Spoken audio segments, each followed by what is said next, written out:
In Creo 12, Generative Design now supports offset, bodies, and surfaces. All of these offsets are created using a rolling ball method, making them very robust even with very difficult geometry offsets. There are 3 new types of offsets now available.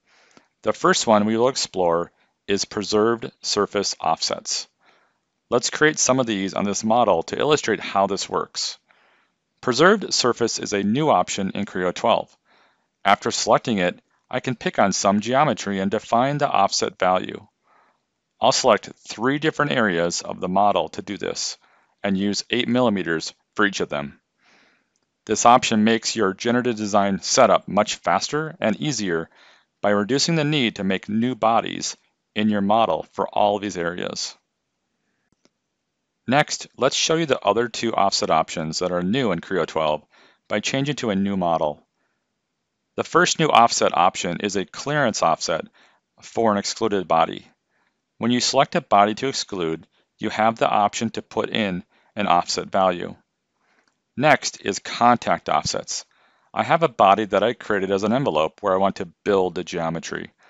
I will create a contact between the left side plate and the envelope with a value of 0.4 inches.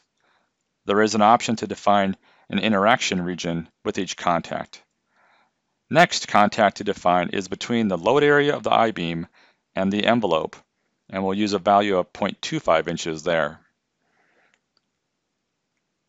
And lastly, I need to define my boundary conditions for fixed areas on the left side plate and also put a load near the I-beam.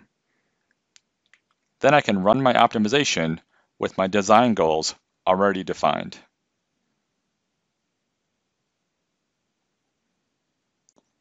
The optimization will now run, and geometry will reflect my design goals and following all the offsets that were defined. These offset values for surfaces, excluded bodies, and contacts will result in generative design being much easier to use and big time savings compared to previous releases. Add in our incredible optimization engine, and you have a solution for many designers in your organization.